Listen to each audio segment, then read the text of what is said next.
Mga kaibigan, maligayang pagdating sa aking bagong explanation video. Ngayon ay sisimulan na natin ang talakayan tungkol sa Born to Shine. Kung nagustuhan ninyo ang video, huwag kalimutang mag-subscribe sa aming channel na Cinema Insight English.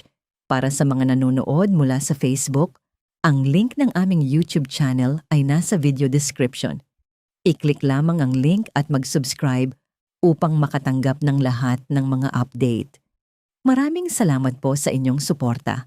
Isang tanong lamang ang sapat upang masira ang isang pamilya, wasakin ang pagkakaibigan, at baligtarin ang buhay ng isang dalagang babae. Ang lalaking tinatawag mong ama, siya ba talaga ang iyong ama? Ang anino ng pagdududa ay unti-unting bumabalot kay Dara, kasabay ng pag-angat ng kanilang grupong Yumi sa tugatog ng tagumpay. Sa likod ng entablado, isang lihim ang nagsimulang sumabog. Nagsimula ito sa maliit na bagay. Napansin ng ilan na kakaiba ang kilos ni Dara. Para bang umiiwas, natatakot, gustong tumakas. Sa unay inisip nila, baka pagod, baka dahil sa trabaho, baka bigat ng industriya. Ngunit iba ang tunay na dahilan. Sa gitna ng ensayo at promosyon, isang lihim na utos ang ibinigay. DNA testing. Isang simpleng salita, ngunit sapat upang gumuho ang isang mundo. Nang tuluyang natalo ng Yumi ang kanilang mga karibal at narating ang rurok, nagdiwang ang lahat. Para kay Jenny, iyon ang bunga ng kanyang pakikibaka, patunay ng kanyang sakripisyo. Ngunit sa likod ng kanyang ngiti, isang bagyo ang bumangon. Lumitaw ang tanong, sino ang tunay na ama? Si Perry o si Dio? Sa isang iglap, bumalot ang katahimikan, sapagkat may mga lihim na maaaring itago sa publiko, ngunit ang katotohanan ay palaging lumilitaw. Habang papalapit ang araw ng DNA test, lalo ring lumakas ang takot. May mga umiyak, may nagtago, may nag-alab sa galit, at may handang manakit, para lamang manatiling nakabaon ng katotohanan. Ngunit hindi lamang dugo ang nakataya. Ito'y tanong ng pagkakakilanlan, ng pag-iral, buhay ng isang bata ang nakasalalay, isang batang maaring buong buhay ay nakarinig ng kasinungalingan mula sa mga taong pinakamamahal niya. Samantala, lalo pang bumigay si Dara. Isang espesyal na sobre ang dumating sa kanyang mga kamay. Sa sandaling binuksan niya ito, nagbago ang lahat. Ayon sa mga nakakita, naghahagis si Dara ng mga bagay sa kanyang silid, umiiyak, tumatangging makipagkita kaninuman. Ang kanyang pagbagsak sa loob ay lumantad at maaaring magbunyag ng pinakamalaking katotohanan sa kanilang buhay. Kung ano ang nasa loob ng sobre, walang nakakaalam. Mga resulta, ebidensya, o isang lihim na matagal nang iniiwasan ni Dara. Ngunit isang bagay ang tiyak. Anuman iyon, winasak nito ang kanyang katahimikan. Mula noon, tumigil siyang dumalo sa mahahalagang kaganapan, umiwas sa mga party, nilaktawan ng mga media conference. Lalong lumaki ang pag-aalala ng mga nasa paligid niya. Sa kabilang banda, habang ang ilan ay bumibigay sa takot, ang iba na may nalulunod sa tagumpay. Patuloy na sumisikat ang Yumi, humihiyaw ang mga tagahanga, umaakyat sila sa tugatog. Sa labas ng bahay ni Jenny, nagtipon ang mga fans. Para sa isang litrato, isang ngiti, isang sandali ng pagmamahal. Sa kanilang mga mata, si Jenny ay isa ng tunay na bituin. Ngunit alam natin, bawat liwanag ng bituin ay may tinatagong dilim. Nakatayo si Minchi sa gitna ng mga tagahanga. Dala ang kakaibang halo ng damdamin, pagmamalaki at takot. Ipinagmamalaki niya ang kanyang anak, ngunit tila may tinatago siya. Para bang hinahabol siya ng mga anino ng nakaraan. Habang lalong lumalakas ang sigaw ng mga fans, lalong lumalakas ang bulong ng nakaraan. Patuloy ang mundo ng showbiz, mga bagong album, bagong pangarap, bagong artista. Ngunit sa likod ng bawat awitin ay may pusong sugatan, mga lihim na hindi nasasabi, at mga taong handang manira ng iba para lamang manatili sa itaas. Habang kumikislap ang Yumi sa harap ng libo-libo, isang babae ang umiiyak sa dilim. Bawat luha, ay tila naglalapit sa katotohanan. Sapagkat minsan, ang pinakadelikadong bagay ay hindi ang tagumpay, kundi ang lihim na sumisibol kasabay nito. At mula roon, nagsimula ang pagkabasag. Sa pagkakataong ito, hindi lamang pagkakaibigan, kundi pamilya rin ang masisira.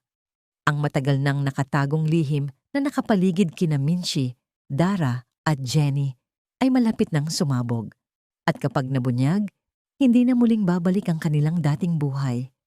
Sa pagkarinig ng mga salitang ito, tila natigilan si Megan, biglang huminto ang kanyang mundo. Si Minchi ay sinungaling.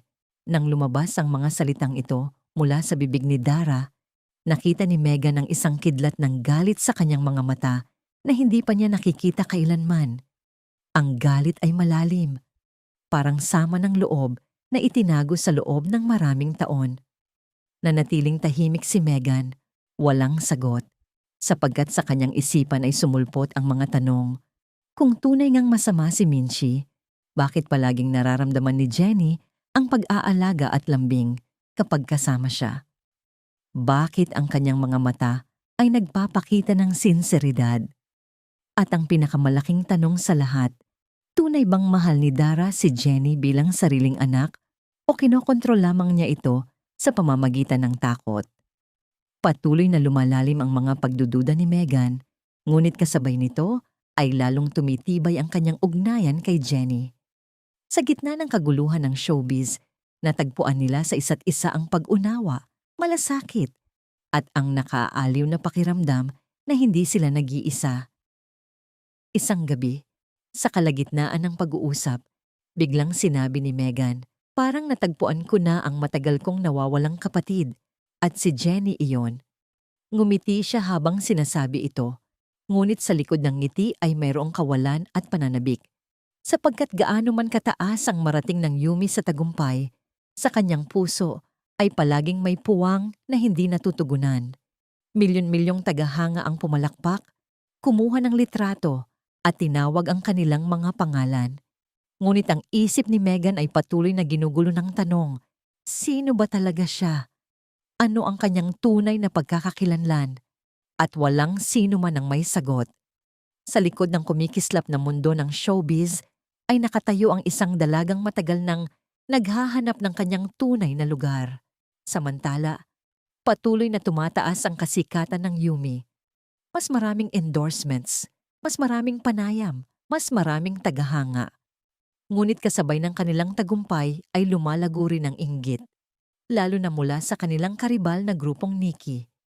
Sa kanilang mga mata ay may selos, sa kanilang mga ngiti ay may pait, at sa kanilang mga salita ay may nakatagong panlilibak. Isang araw sa backstage, nang magharap ang Yumi at Nikki, mabigat ang hangin sa tensyon. Para bang dalawang hukbo na nakahanda, naghihintay lamang ng hudyat upang magsimula ang digmaan. Sa loob ng ilang segundo, tila sasabog na ang sitwasyon. Ngunit pinili ni Jenny ang mas mahinahong landas. Sinabi niya, napakalaki ng mundo ng showbiz. Maaari nating pagsaluhan ng entablado kung gugustuhin natin. Maganda ang tunog ng mga salita, ngunit iba ang realidad. Hindi lahat ay handang magbahagi. May ilan na nais lamang sila ang nasa tuktok at handa silang gawin ang lahat upang manatili roon. Samantala, patuloy na nakatitig si Dara sa mga dokumento sa loob ng sobre. Para bang umaasang magbabago ang mga salita, na para bang isang bangungot lamang ang lahat. Ngunit ang katotohanan ay hindi kailanman nawawala. Sa bawat sandali, lalo pang lumalaki ang kanyang takot. Hindi para sa sarili, kundi para kay Jenny. Sapagkat kung lumabas ang katotohanan, hindi lamang pagkakaibigan, kundi buong pamilya ang maaaring gumuho. Kaya't tahimik siyang umiiyak sa kanyang silid.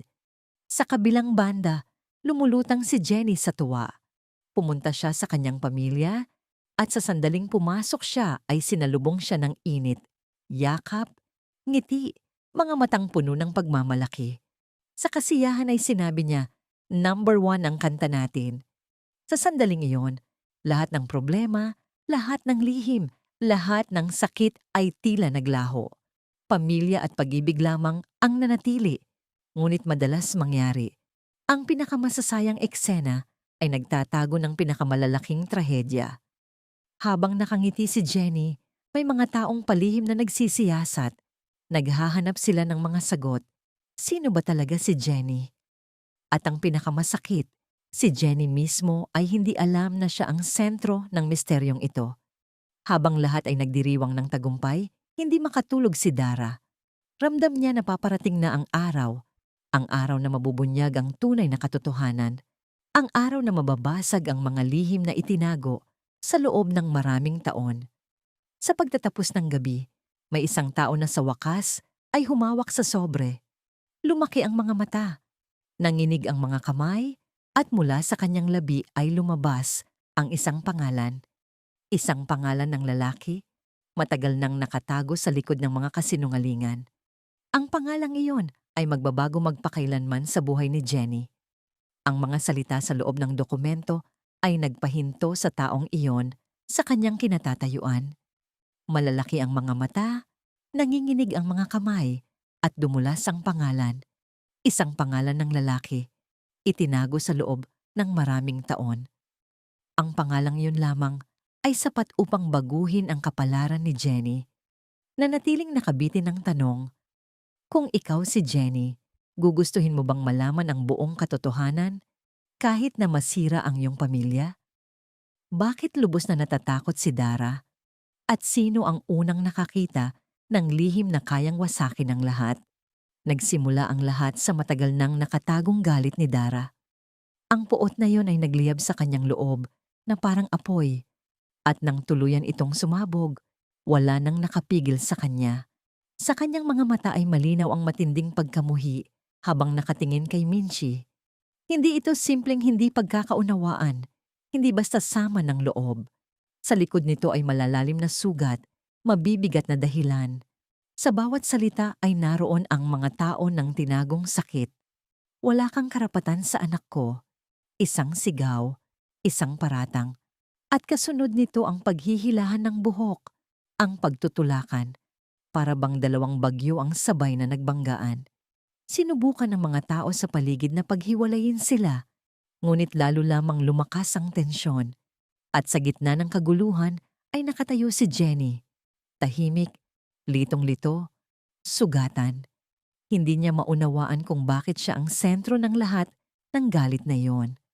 Sa harap niya ay dalawang babaeng dapat ay gumabay sa kanya. Ngunit sila mismo ang sumisira sa kanyang mundo. Sinubukan ni Perry na awatin sila, ngunit walang nakinig. Nalulunod sila sa kanilang galit. Doon nagpasya si Jenny. Kailangan niyang kumilos.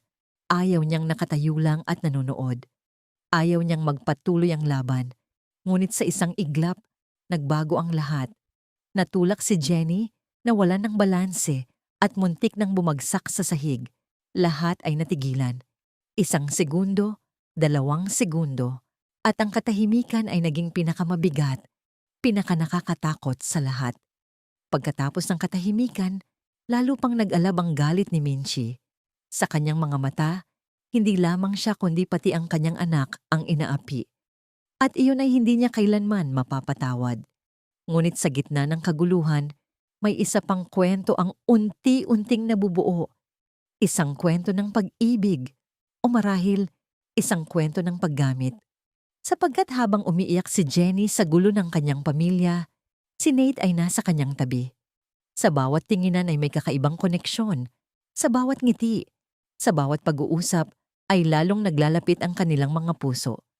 Ngunit hindi nila alam kung ilang mata ang nakamasid sa kanila, kung ilang telepono ang nagre-record ng kanilang mga sandali. Di nagtagal, kumalat ang mga video, matatamis na eksena, makahulugang tinginan, mga sandaling akala nila'y pribado. Biglang naging viral ang lahat. Nagdiwang ang mga tagahanga, nagbunyi ang mga taga-suporta, may ilan pang ang nagdeklara na sila na ang bagong official love team. Ngunit nanatiling nakabitin ang tanong, tunay bang pag-ibig ito o isa lamang magandang kwento na gustong paniwalaan ng lahat? Sapagkat sa showbiz, madalas ang pinakamagagandang eksena ay pinakamalalaking kasinungalingan.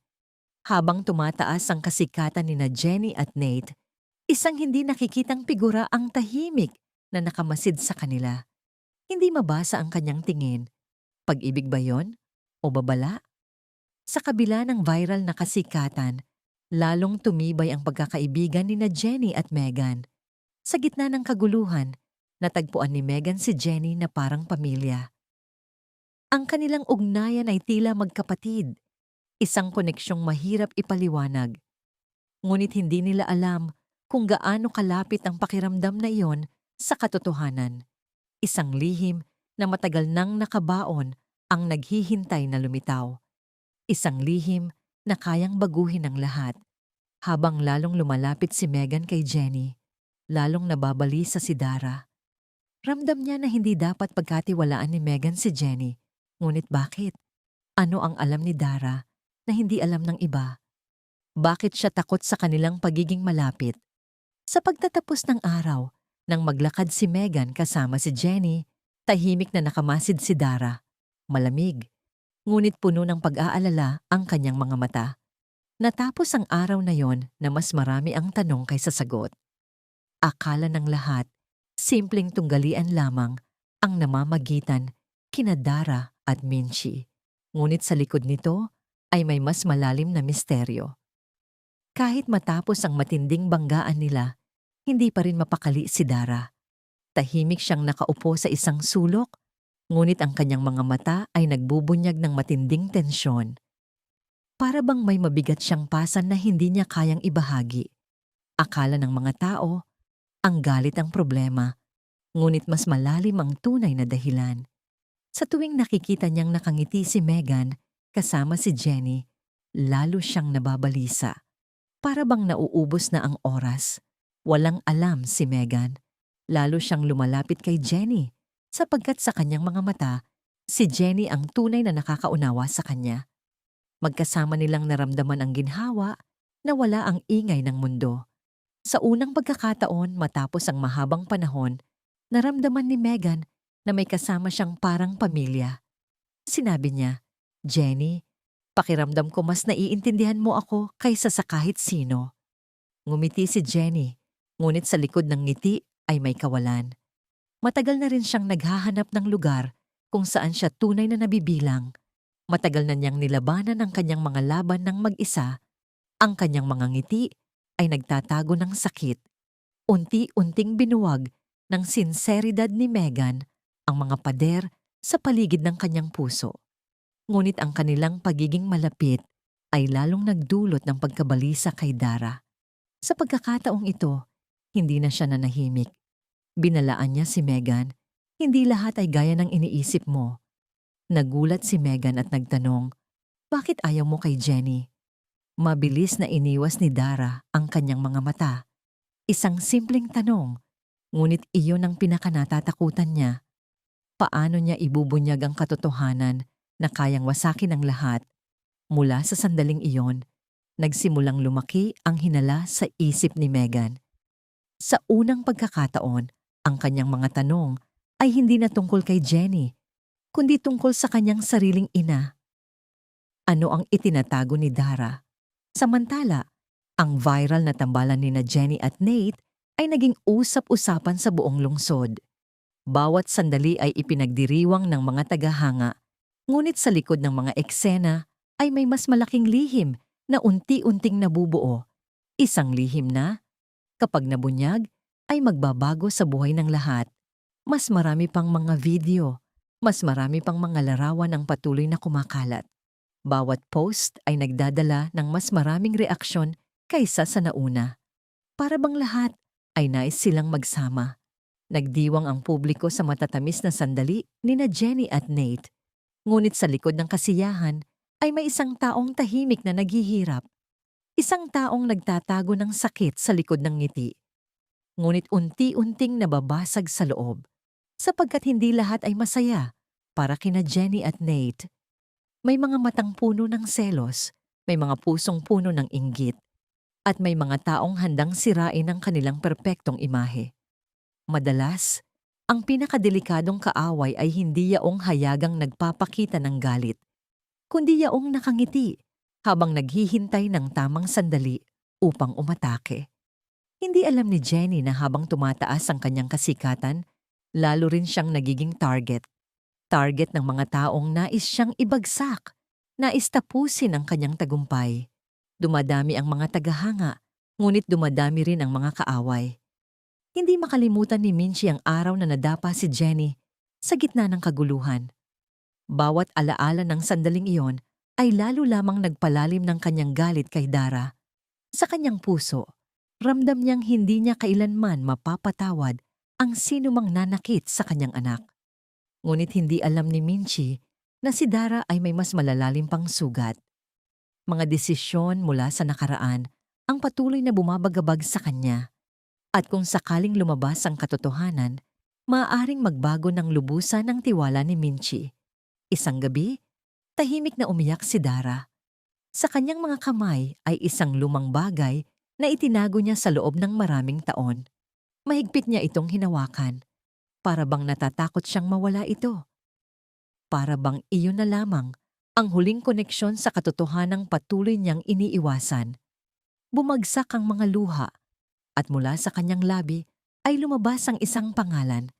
Isang pangalang maaaring magpaliwanag kung bakit siya kumikilos ng ganoon, kung bakit napakaraming takot at lihim ang naninirahan sa kanyang loob. Akala ng lahat, simpleng banggaan lamang ang namamagitan kina Dara at Minchie, ngunit sa likod nito ay may mas malalim na misteryo. Kahit matapos ang kanilang sagupaan, hindi pa rin mapakali si Dara. Tahimik siyang nakaupo sa isang sulok, ngunit ang kanyang mga mata ay nagbubunyag ng matinding tensyon. Para bang may pasan siyang napakabigat na hindi niya kayang ibahagi. Akala ng mga tao, ang galit ang problema, ngunit mas malalim ang tunay na dahilan. Sa tuwing nakikita niyang nakangiti si Megan kasama si Jenny, lalo siyang nababalisa. Para bang nauubos na ang oras. Walang alam si Megan. Lalo siyang lumalapit kay Jenny sapagkat sa kanyang mga mata si Jenny ang tunay na nakakaunawa sa kanya. Magkasama nilang naramdaman ang ginhawa na wala ang ingay ng mundo. Sa unang pagkakataon matapos ang mahabang panahon, naramdaman ni Megan na may kasama siyang parang pamilya. Sinabi niya, "Jenny, pakiramdam ko mas naiintindihan mo ako kaysa sa kahit sino." Ngumiti si Jenny, ngunit sa likod ng ngiti ay may kawalan. Matagal nang naghahanap si Jenny ng lugar kung saan siya tunay na nabibilang. Matagal na niyang nilabanan ang kanyang mga laban ng mag-isa. Ang kanyang mga nangiti ay nagtatago ng sakit. Unti-unting binuwag ng sinseridad ni Megan ang mga pader sa paligid ng kanyang puso. Ngunit ang kanilang pagiging malapit ay lalong nagdulot ng pagkabalisa kay Dara. Sa pagkakataong ito, hindi na siya nanahimik. Binalaan niya si Megan, "Hindi lahat ay gaya ng iniisip mo." Nagulat si Megan at nagtanong, "Bakit ayaw mo kay Jenny?" Mabilis na iniwas ni Dara ang kanyang mga mata. Isang simpleng tanong, ngunit iyon ang pinakanatatakutan niya. Paano niya ibubunyag ang katotohanan na kayang wasakin ang lahat? Mula sa sandaling iyon, nagsimulang lumaki ang hinala sa isip ni Megan. Sa unang pagkakataon, ang kanyang mga tanong ay hindi na tungkol kay Jenny, kundi tungkol sa kanyang sariling ina. Ano ang itinatago ni Dara?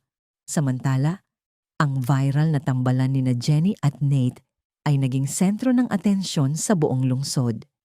Bawat sandali ay ipinagdiriwang ng mga tagahanga, ngunit sa likod ng kasiyahan ay may mas malaking lihim na unti-unting nabubuo.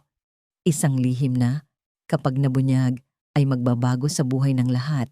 Habang lalong tumitibay ang ugnayan ni Jenny at Nate, lalong nababalisa si Dara.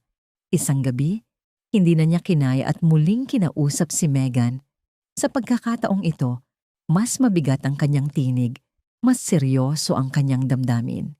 "Anak, may mga taong, gaano man sila kabuti sa tingin, ay hindi kailanman dapat ilapit sa puso." Nabigla si Megan. "Jenny na naman ba?" Walang sagot si Dara. At ang katahimikan na yon ang naging pinakamatinding sagot sa lahat.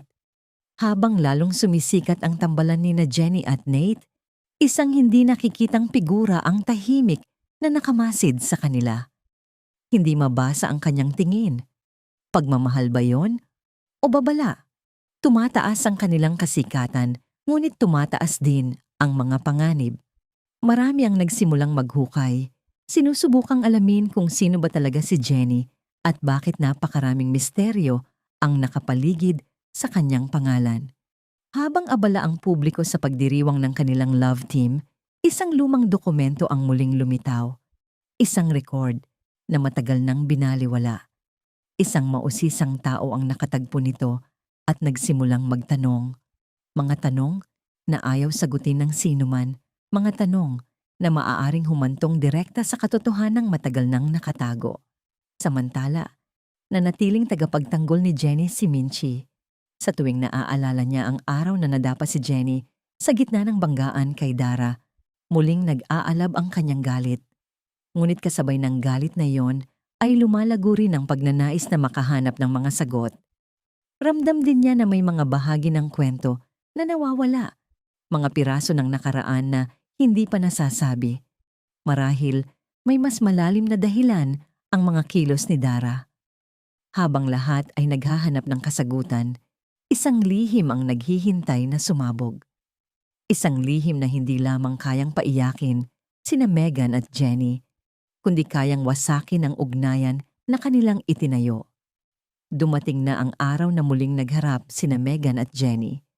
Nagsimula ang kanilang pag-uusap sa kasiyahan, ngunit sa likod ng bawat salita ay nakatago ang mga tanong na kapag nasagot ay maaaring magbago ng kanilang buhay magpakailanman. Ang kanilang halakhak, mga pangarap at mga plano para sa hinaharap ay nag-unfolding sa ilalim ng mapagbantay na mga mata ni Dara. Nakatayo siya sa malayo, tahimik, malamig, ngunit puno ng pag-aalala. Ang makita sina Megan at Jenny na magkasama ay nagdala ng luha sa kanyang mga mata.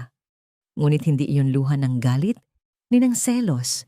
Iyon ay luha ng isang taong nakakaalam na ang matagal nang nakatagong lihim ay malapit nang matapos.